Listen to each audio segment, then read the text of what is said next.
திருப்பூர் மாவட்டம் உடுமலை அருகே அமராவதி அணையில் நீர்வரத்து இல்லாததால் நீர்மட்டம் குறைந்துள்ளதாக விவசாயிகள் கவலை தெரிவித்துள்ளனர். உடுமலை அருகே உள்ள அமராவதி அணையின் மூலம் கோவை, திருப்பூர் மாவட்டங்களில் 50,000 ஏக்கர் நிலங்கள் பாசன வசதி பெற்று வருகிறது. கடந்த சில மாதங்களில் பெய்த கனமழை காரணமாக அணையின் நீர்மட்டம் உயர்ந்து பாசனத்திற்காக தண்ணீர் திறந்துவிடப்பட்டது. இதையடுத்து விவசாயிகள் நெல், கரும்பு உள்ளிட்ட பயிர்களை பயிரிட்டனர். இந்நிலையில் அணையின் நீர்மட்டம் வேகமாக குறைந்து வருவதால் விவசாயிகள் கவலையடைந்துள்ளனர். சில மாதங்களுக்கு முன்னாடி பெஞ்ச மழையினால அமராவதி அணை நிரம்பிச்சு. அமராவதி அணை நிறைஞ்சனால விவசாயத்துக்கு தண்ணி திறந்து விட்டாங்க. அதை வச்சு நாங்க விவசாய தொழிலை ஆரம்பிச்சோம். இப்போ வெயிலின் தாக்கம் முன்னாடியே தொடங்கிருச்சு. 90 அடி கனவு கொண்ட அணையில இப்போ 30 அடி தான் தண்ணி இருக்குது. அதுலயும் 5 அடி தான் தண்ணி. இதை இன்னும் அறுவடை செய்யறதுக்கு இன்னும் 1 மாதம் காலம் இருக்குது.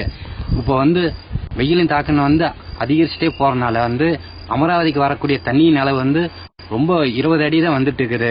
இதை நாங்க நம்பி விவசாயம் அறுவடை செய்ய முடியுமா எங்க கேள்விக்குறி இருக்குது.